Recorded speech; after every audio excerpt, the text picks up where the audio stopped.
Surprise, surprise! You expected David's voice, didn't you? Well, here I am, Aloma Joseph, your friendly neighborhood jeweler. I felt that I needed to write an article, so I took the risk, I took the plunge, and I titled it, The Value of Multi-Brand Boutiques in the Era of Vertical Integration. Attempting to emulate David Vollscher's distinctive role as the provocative voice on the Real-Time show will be a tall order. His and Rob's exceptional writing set a high bar. Nevertheless, inspired by their insights, I venture into this discussion to share some thoughts on a topic with which I have a long and personal history. As a jeweler and a watch retailer since 1998, my journey has provided me with a front row seat to the various paradigm shifts within the watch industry. One of the most consequential transformations I've observed is the gradual sidelining of multi-brand boutiques, often historic family-owned establishments that have championed luxury watch brands for generations, sometimes even centuries. This article is a tribute to their enduring significance and a call to reevaluate their role in an era increasingly dominated by mono-brand boutiques. Yes, I do have a bias, but I want to base my arguments on what I hope are the following objective points of discussion. First, the sterile elegance of mono-brand establishments. 2, the cultural adaptability of multi-brand stores. 3, the passionate curation that occurs in a multi-brand environment. Fourth and last, the ecosystem for innovation that multi-brand stores foster. Let's start with going beyond the sterile elegance of a monobrand store and make a case for diversity and authenticity. Monobrand boutiques, with their pristine decors and scripted sales narratives, offer a controlled brand experience. However, this model, while conveying exclusivity, risks diminishing the essence of luxury watchmaking, the allure of uniqueness, the warmth of genuine connection, and the excitement of discovery. You could almost say that monobrand boutiques are the Rolexes of the retail experience. Precise, impeccable, but in some ways lacking in dimensionality. Their technical perfection erasing all possibility for that human touch that draws so many of us into the hobby. In contrast, multi-brand boutiques are closer in philosophy to smaller, independent brands where any idea is fair game to pursue and the final product exudes the personal investment of its creator. So, before succumbing to the allure of vertical integration, I would offer the following thought to the brands. Think of how much a premium, a Tiffany-signed Patek Philippe dial, fetches over the standard model. This is not by accident, but rather the natural result that occurs when two brands with rich, differentiated histories come together to create something more than the sum of their parts. These establishments are more than just sales channels. They are the pulsating heart of the luxury watch ecosystem, essential for nurturing a legacy that transcends generations. These stories matter, and it's my point of view that multi-brand boutiques are not just about the showcasing of brands, but rather weaving a deliberate mix of many brands into a broader narrative, which has been personally created for customers by the owner. This is a good segue to the topic of authenticity, which is another reason so many of us are drawn to mechanical watches. Interestingly, in the luxury watch world, the watches themselves may be authentically, implying even some form of imperfection, that human touch tends to go out the window once they hit the cases of their respected brand boutiques. So let's talk about what I see as another advantage of multi-brand stores. passionate curation over program narratives. The interaction in monobrand boutiques often mirrors a transactional script, devoid of the genuine enthusiasm that defines true connoisseurship. Multi-brand retailers, on the other hand, embody the spirit of passionate aficionados. Their expertise and excitement transcend mere sales, fostering a deep loyalty and trust through storytelling. Also, let's not forget that from the point of authenticity, in the most literal sense, you as the customer have a much greater chance of getting just that from a multi-brand boutique. Indeed, in a monobrand store, the brand is fantastic and perfect, and of course, it's the place where you must buy a watch. In a multi-brand store, perhaps you come in a dead set on one model, but a discussion and a fitting session with another watch has you leaving with something else that gets you even more enjoyment for your money.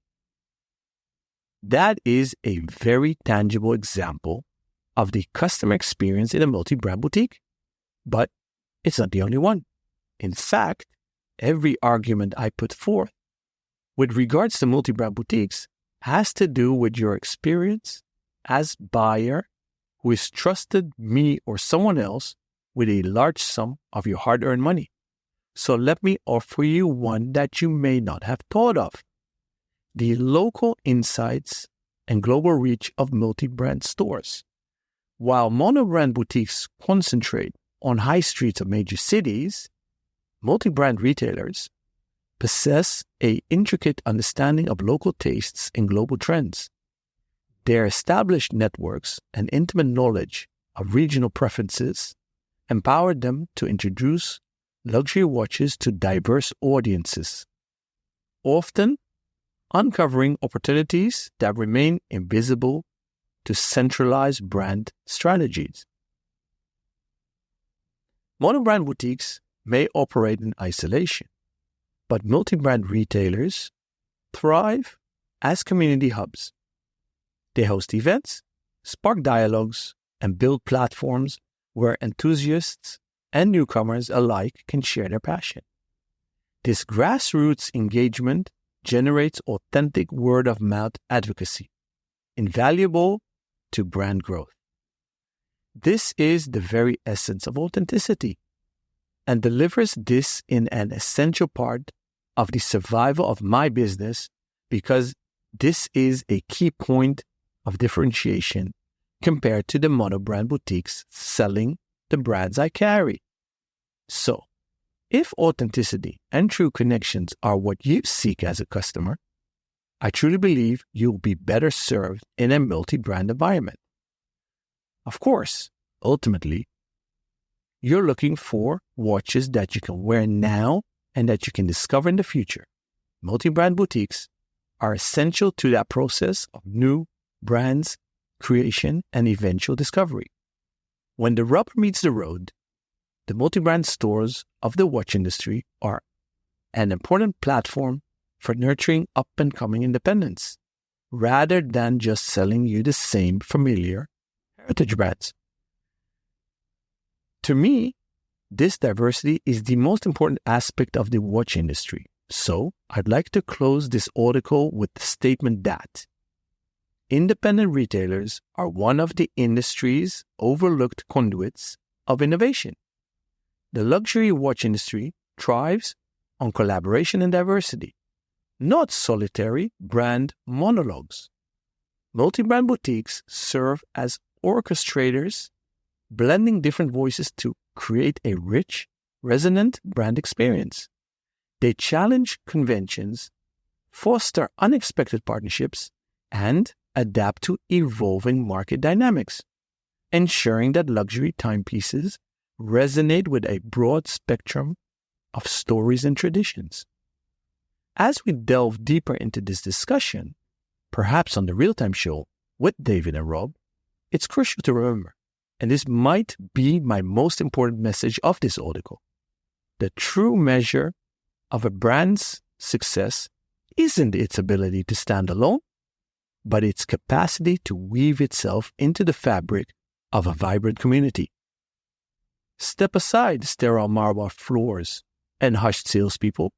The future of luxury watchmaking isn't found only in the controlled echo chambers of the monobrand boutiques, but still in the vibrant, curated chaos of independent multi-brand retailers. While some brands, blinded by the allure of direct control and larger margins, chase an illusion of exclusivity, they risk strangling the very essence of what they will say makes them precious: uniqueness, connection, and the thrill of the unexpected. My closing message to these brands is that before you get seduced by the trend of vertical integration, without the grit, passion, and the reach of independent retailers, your brand might become a beautifully crafted timepiece, gathering dust in a self-made echo chamber. With the right partners, it can fulfill its promise as a timeless treasure, worn, celebrated, and passed down through generations, whispering the story of not just one brand, but indeed an entire community. I'm very curious what your thoughts are on this topic. Either send us a message via our website or a DM on either Instagram or our LinkedIn pages. Or, even better, please do join our TRTS network and your flavor to the amazing tutti frutti of our amazing members in our network that give their real opinions, uncut and raw, and in real time. What a treat that was. The silky tones of our friendly neighborhood jeweler, Alon Ben Joseph, for the first time on an article. Very nicely written, Alon. You gave us some nice props during your speech, but I have to say that was top drawer. Very much enjoyed it, and an extremely important issue for us to discuss today. But tell me first, if you don't mind, just a little bit of emotional context to this situation. How does it feel for you, having been in the trade since 1998 and still involved in watchmaking and jewelry your entire life because of your father founding Ace Jewelers in Amsterdam in 1975? Please tell us, how does it feel right now? How does it feel? It's been a roller coaster. It feels for the last almost 2 decades, meaning I saw e-com coming, jumped on the bandwagon, tried to innovate, started in 2007, got awarded, meaning George Kern, back in the day, CEO of IWC, saw it, granted us the first online dealership in the world that helped getting the other Richemont brands that we were retailing to be the first in the world. And then it's rolled over to the Swatch Group, LVMH, Breitling was independent, etc.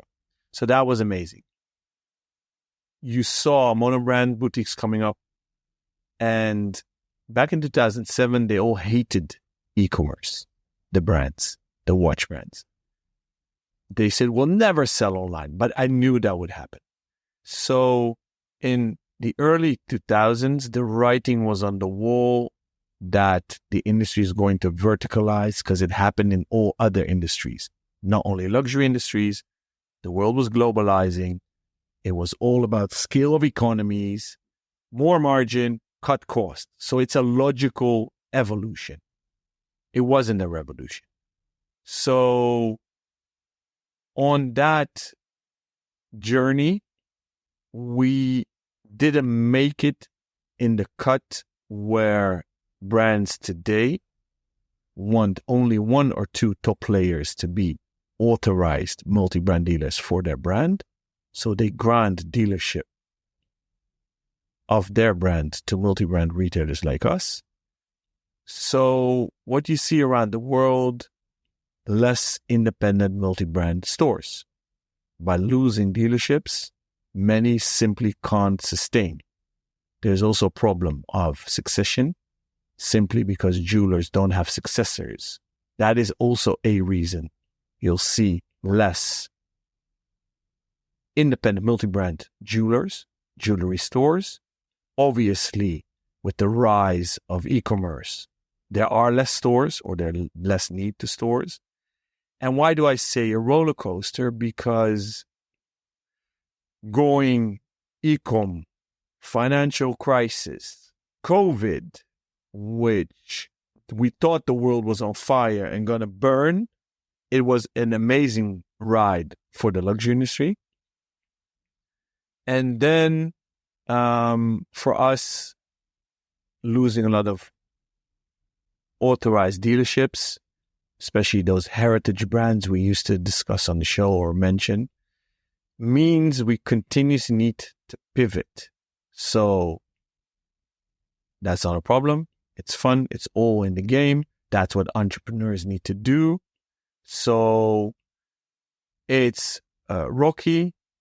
You see that the market is cooled down. As we discussed, that we called the trade visits moments not only to reflect, but it's also a thermometer.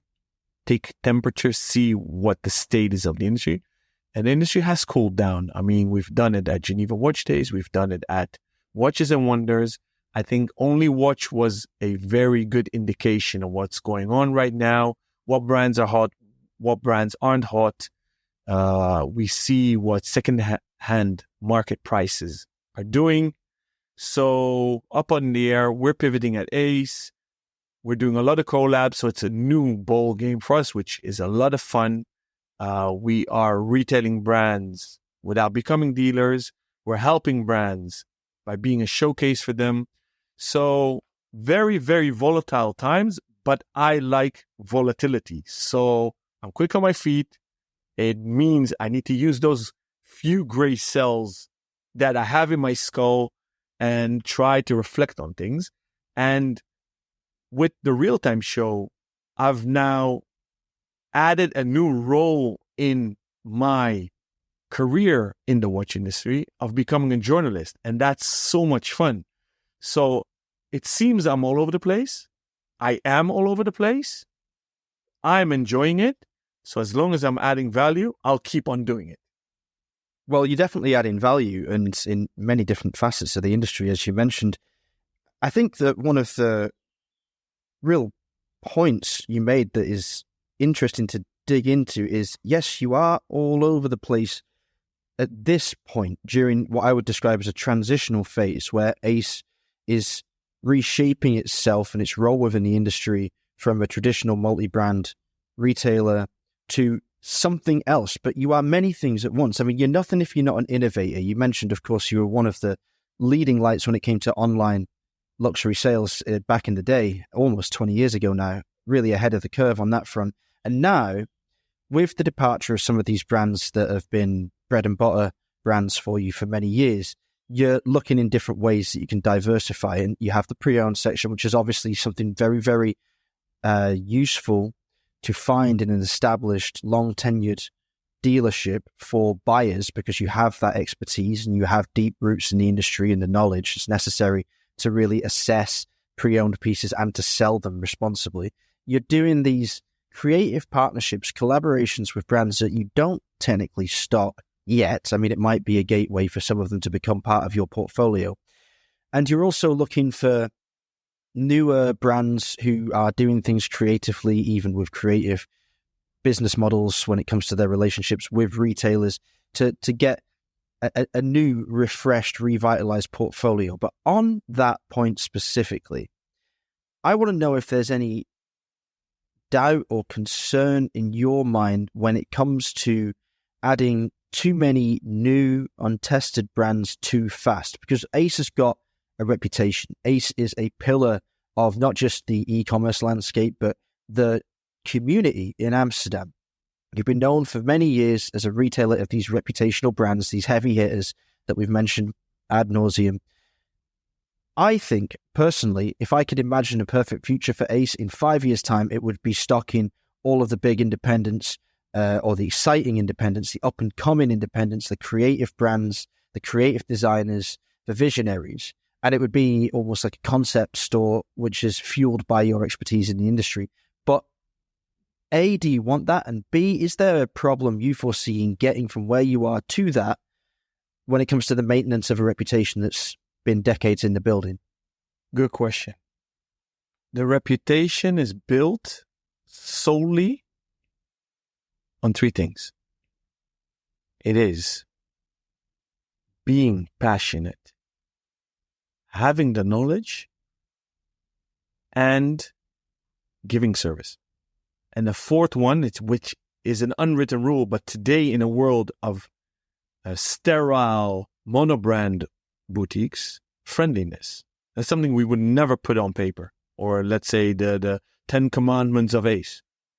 So being friendly and authentic is something that's a given. I mean, that's how we've been raised. That's how Amir and I are raising our kids.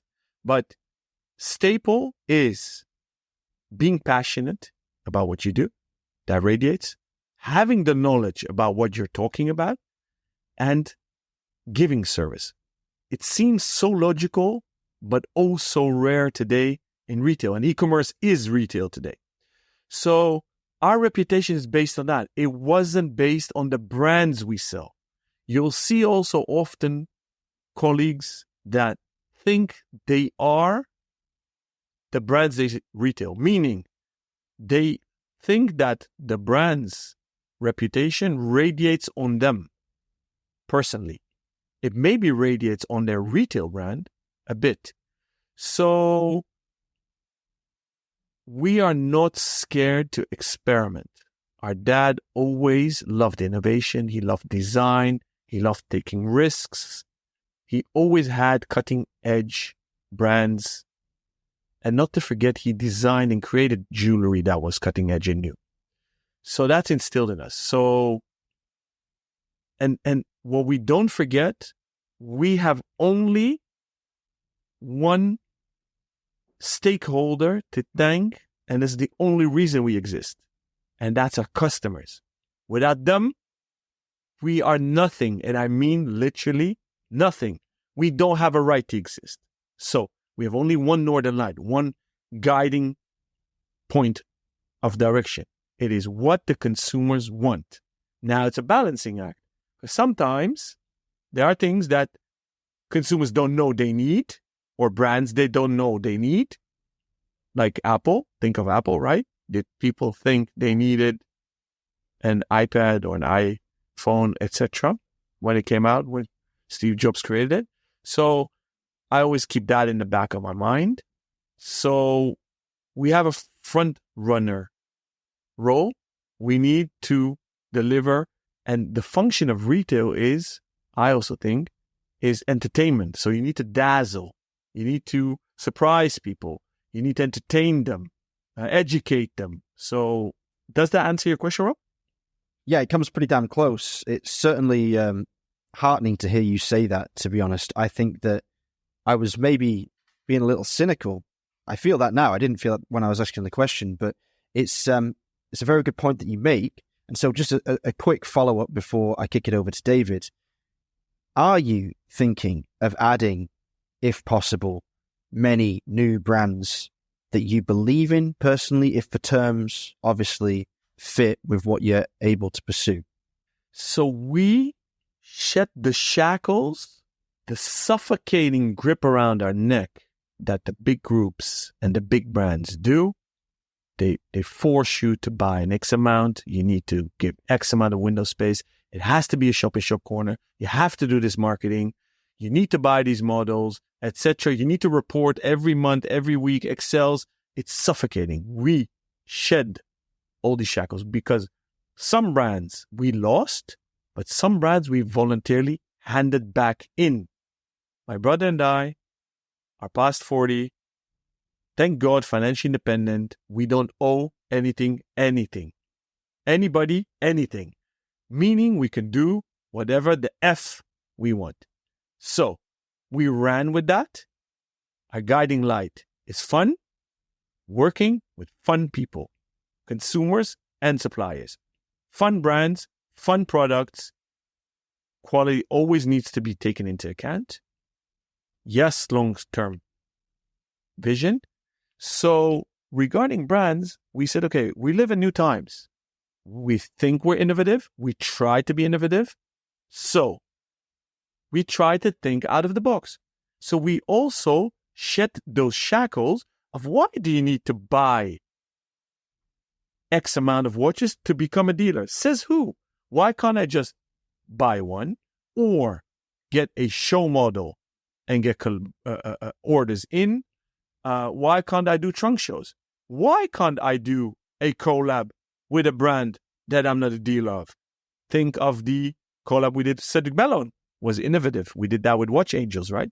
What about Frederic Constant? Why can't I do a Frederic Constant collab without being a dealer? And the funny thing is, that was such a success that we're taking the brand on, right? So it's almost reverse engineering. It's like testing the waters. And do the consumers even seek that brand at Ace? So think of Sherpa. So we became friends with Martin because of the podcast. He had Dutch consumers that wanted to see his regular pieces. Since we're buddies now, I said, okay, send me the watches. Have your consumer come to me. We didn't even talk about margins. We didn't talk about commissions. It's all about the ecosystem and helping each other out. And from that, when there's value created, there's added value, then ROI will follow. So we don't even talk about that. Think of the collab with George Bamford. Solely based on two kindred spirits that became friends, that had an idea for a product, did it, and financials followed later. So that's what I mean about think out of the box. And in that context, I want as many as possible brands because then technically sky is the limit. Yeah, I'm limited to 100 square meters, so 1,000 square feet physical location. But my e-com technically is unlimited. My Instagram showcase is unlimited, right? So in that sense, the more, the merrier.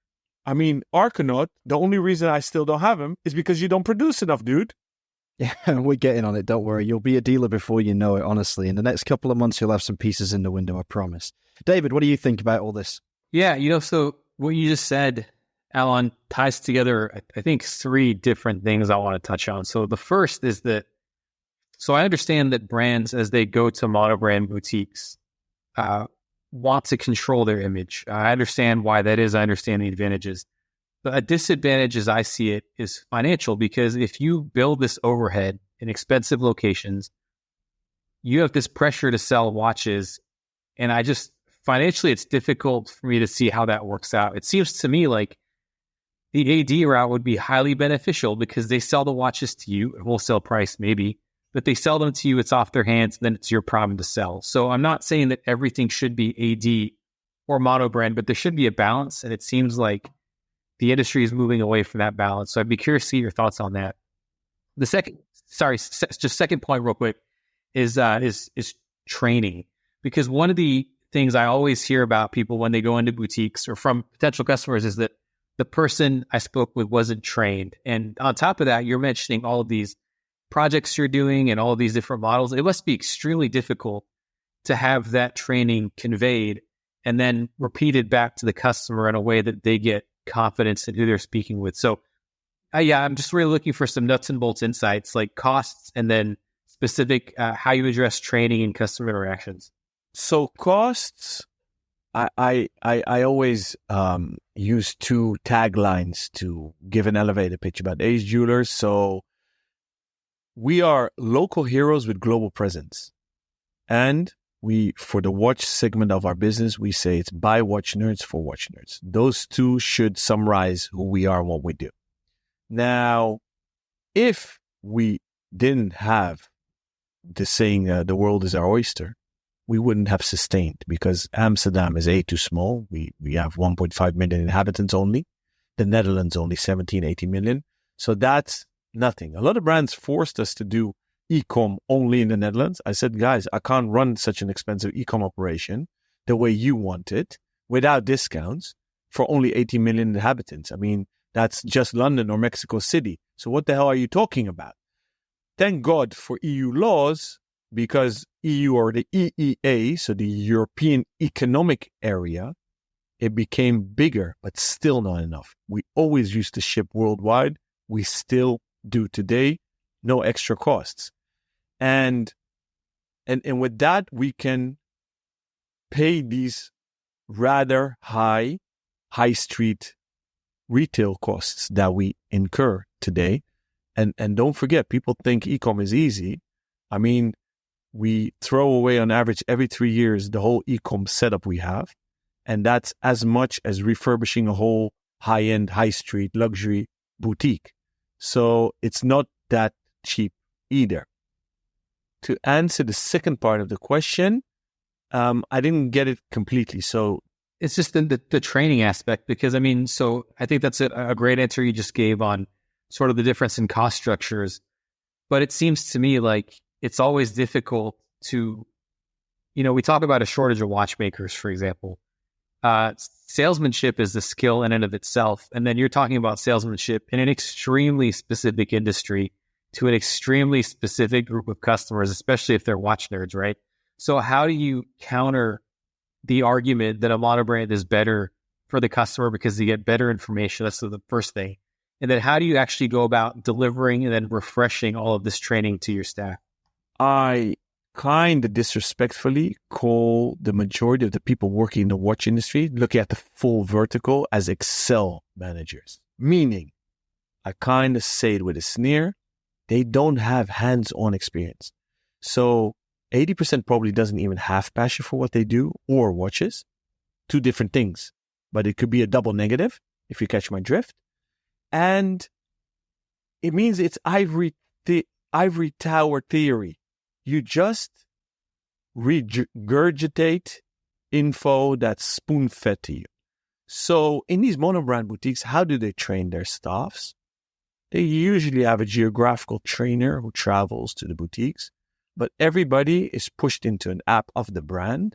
They get fed whatever the brand says. So if a brand X says we made the first chronograph, then they believe that without checking facts. If brand B says we are the oldest in the world, they'll just regurgitate that. So it's a horse with eye patches on, right? So they have tunnel vision.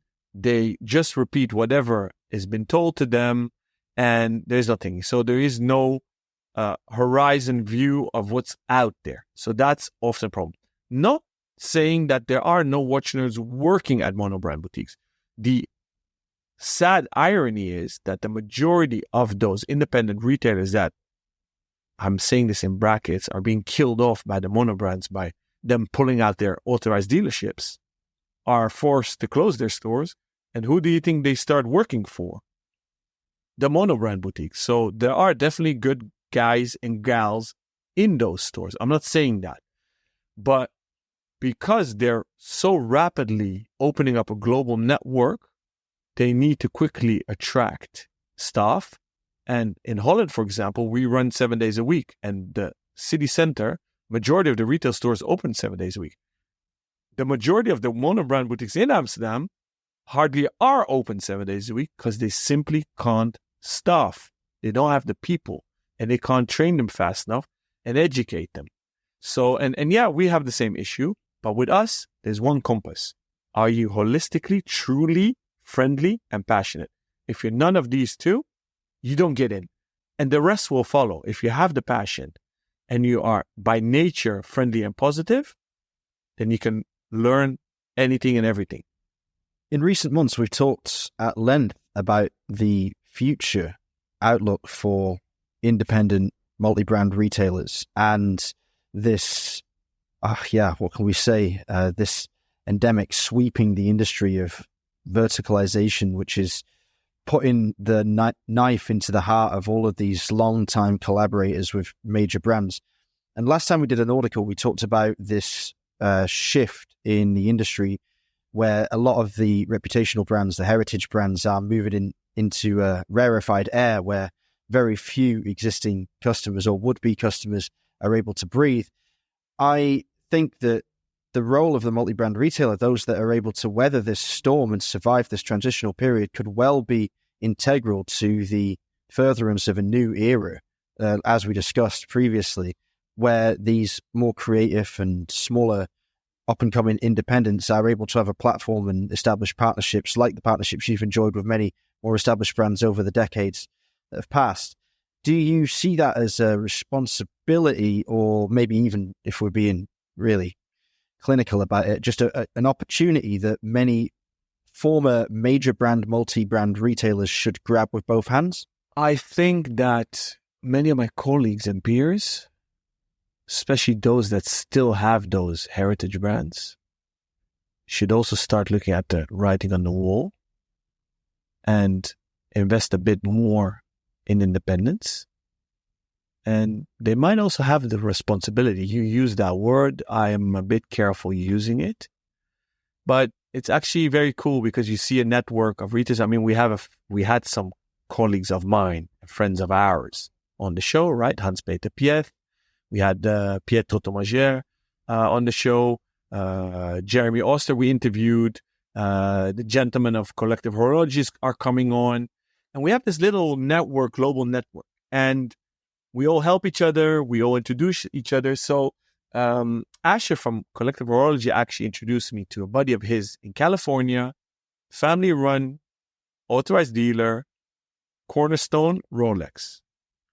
And they have zero independence. And we started chatting and and my push and urge to him was, he was coming out to Watches and Wonders. We met digitally before Watches and Wonders. Unfortunately, we didn't have time to hook up physically back in Geneva because I had to leave earlier. But I urged him to spend the most of the time at Independence and have talks and see what opportunities are for him in South California. And afterwards, we reconnected, discussed how the fair was, what the sentiment was, how did consumers respond to the novelties. And he basically thanked me. He says, yeah, you're right. I should go into that space. So I don't know if that really answers your question, Rob. I mean, I think it does. I think there's a lot of questions to be answered along the way as to like what makes sense for these established retailers and where they should go. And for someone who maybe is totally beholden to Rolex's whims, it's very difficult to establish that kind of independence without rankling the crown. But I do think that it's worthwhile for many others who perhaps have that freedom to explore additions to their portfolio to do so. Let me counter now to you guys. So let me ask you guys, how do you see the future for independent multi-brand retailers like Ace Jewelers, like pure players like The Limited Edition or Collective Horology? Both don't have physical stores, but they're definitely independent, authorized retailers. Should Ace maybe go only digital, meaning only e-com, so being a pure player? Or should we move to a bigger city in the world? Should we become a chain again? Because in our heydays, we had 3 physical locations and an e-commerce office. So we on purpose scaled down to create scale of economies, to answer your question, David, to reduce cost, and simply because we didn't need it anymore. I mean, we grew in turnover with less overhead and less physical retail footprint. So if you guys can daydream, where do you see it? And you can chop it up in short term, 6 to 12 months, mid-term up to 3 years, 5 years, and long-term, a decade and longer, which is hardly, almost impossible. Should I send you a bill, Alon, for the consulting advice you're about to get? Like, Rob and I are going to be dispensing some insights here. It's a tough one. I will say that the death of physical retail, and you can probably confirm this, Alon, from what you've seen, but I think it's been overblown in the sense that before everyone was saying, you have to go online and close the retail stores. I don't think that's the case. I think, especially in the space that you play in, the retail space obviously sells watches and sells product, but you almost have to consider it as a marketing expense, right? Like it's a thing that you say, we are established, we exist. Otherwise, you're just another website. So I think the premise there is that the hybrid model is very much valid. And I think you're in the opposite way from the brands, because the brands, I think, are all retail and online, and you're very much online and you only got this one footprint. So I would say, starting from that point of view, I think ultimately, you have to obviously roll with the punches that you're given and then also carve your own space. So I would say that as brands start to pull back, I think, and Alon, you've told us stories of having to deal with this. You ultimately just have to to differentiate yourself. I mean, I can list several, retailers in Houston or here around in Paris that I could go to. But if I choose you, Alon and Ace, it's for several reasons. Like, I think it's a really fun selection of pre-owned. I think it's good prices. I think it's the fact that I know and trust you. Like you said, you're friendly. So I think you have to go about it in the same way that you go about any business. You have to establish yourself as a retailer and establish what your brand, and not the brands you carry, but what your brand as a retailer is. Build that up, and then the customers will come afterwards. Yeah, I suppose I would echo that in principle. I think that the long history that you have in Amsterdam, the reputation that you've built because of the way that you treat your customers, the passion you have, the knowledge you have, the service you provide, as you said, is the real strength of the Ace brand. Now, we also said, yeah, you're doing a lot of different things, and some of them at the moment are maybe more disparate than in my medium to long-term vision they will be. I think that the key will be to leverage all of the real values that you add to the purchasing chain. And I think that that is experiential. So I think that if I were you, you have a lovely location in Amsterdam, I would have as many events as possible, showcases for new brands, even brands you don't stock, even brands that you don't have limited editions in the pipeline for. Get people to come to Ace, the local groups. Red Bar, obviously, you're the man behind that in Amsterdam, but even Red Bar's further afield to travel, to come and do like these experience show and tells. You're a great presenter. You have a lot of contacts. We are the black book of the watchmaking industry, as people say. So leverage that, create that space where people are reminded that the physical contact with watches and other watch fans, consensual, of course, is very important to the decision-making process. And also building the real-time show into that as well. I would say you have an independent journalistic arm. You have the ability now to work directly with many, many independents and be that space where people can see brands that otherwise they wouldn't have a chance to see for miles and miles around, like Sherpa, like Arcanaut, even Chapek, I don't think have much representation in the Netherlands, if at all. And I think that that's very, very important, very valuable. And I see it in 3 to 5 years' time as this lounge, this space where people can come and sit and talk and enjoy watches and make informed purchasing decisions and be exposed to brands they otherwise wouldn't have been exposed to, knowing that you have this established reputation as not just a seller, but also an industry-wide commentator. Yeah, I've got a question for you, Alon, because I'll repeat it. Like, I think that your pre-owned selection is I browse your website regularly because I just think it's fun. So it's just a lot of fun. You've got a ton of stuff there.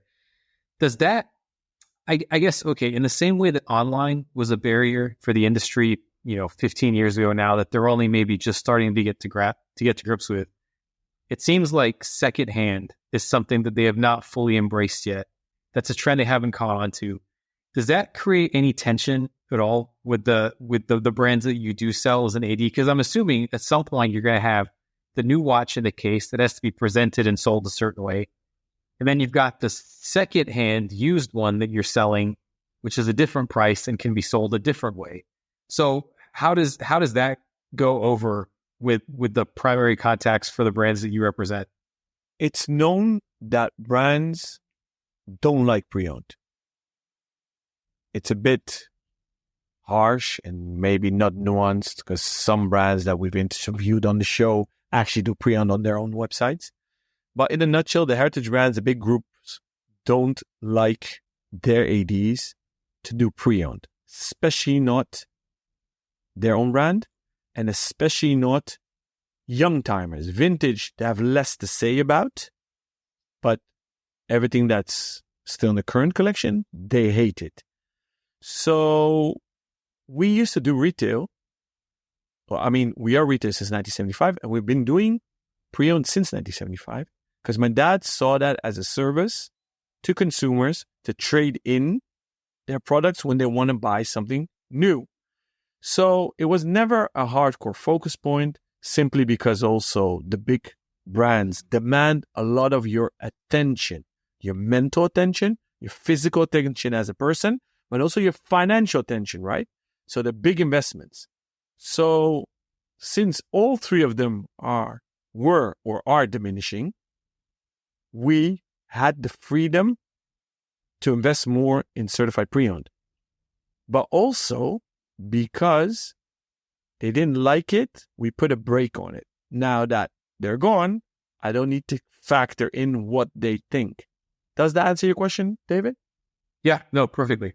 So what do you think about the things that we've said, Alon? Do you see the future of Ace in any of these suggestions or somewhere in between or a mixture of them all? I'm being very honest. We are up in the air. We don't rule out anything. That's cool, because that's when creativity comes in. We are keeping the finger on the pulse, looking what the market is doing, where there are opportunities. I get a lot of feedback from both Ace consumers, but also from the pod. So at this podcast and our dear listeners, a lot of people tell me there's a gap in London. They know that my wife is English. I'm often in London, and I see that opportunity there. So that's something we look at. Being very, very honest. You know my background, and you know what's happening with anti-Semitism in the world. That's something is being now suddenly factored in to our decision-making. What should we do, and where should you physically be as a person, as an entrepreneur? So there's a lot going on. But as I said, the compass is set to fun and adding value. So that's how we navigate these rather stormy oceans. Very interesting, and some things I think maybe we hadn't considered, and this is a conversation we can pick up later on. But for now, I'm going to wrap up this article analysis. Thanks for your first article, Alon. It was a real joy to listen to, and I can't wait to hear your next one, because I think that you have such a unique insight into this area of the industry. I want to emphasize again how much I am in awe of you, Rob, and your writing skills, and you know that. I think you're an amazing journalist, but at 360, because you're one of the few that can do writing, speaking, and video. And you, David, well, you came in thanks to your writing skills, but you're very good on the mic. Video, we've hardly done video, so I owe that answer. Now, I am envious of good writers. I am not a good writer. It's very difficult for me. I've written columns. I've written some articles. I write sometimes blog posts for Ace, but it's very difficult because we have Dal, and he's amazing. He's a word magician. So doing this, I, again, salute both of you for doing a great job with writing. Well, mostly on TRTS, it is David. So I see how difficult it is. Even speaking, like recording your own article, is rather difficult, because I've recorded several times and I still had hiccups in my final recording. But I'm very impatient, and I hate doing the same thing over and over. I don't like repetitive business. So I really respect actors, because they need to do the same thing over and over with what I hate. So, dear listeners, if you feel you want me to do another article, please let us know. I'm sure we're going to get a positive response in that regard. It was really, really good, and I think you should certainly take a lot of credit for it. I think you did a wonderful job. I think you're a great writer. I think you underestimate yourself, and this is the perfect platform to explore that talent even further. If you would like to comment on this show or give us ideas for new ones, of course, you're more than welcome. Please join the Real Time Network, our WhatsApp chat group. You can do so by sending us a message either at the Instagram handle at therealtime.show, to our emails directly, either Rob, David, or Alon at therealtime.show, or via the contact form on the website, www.therealtime.show. Please like, subscribe, follow, and share the podcast with all your friends. Until next time, stay safe and keep on ticking.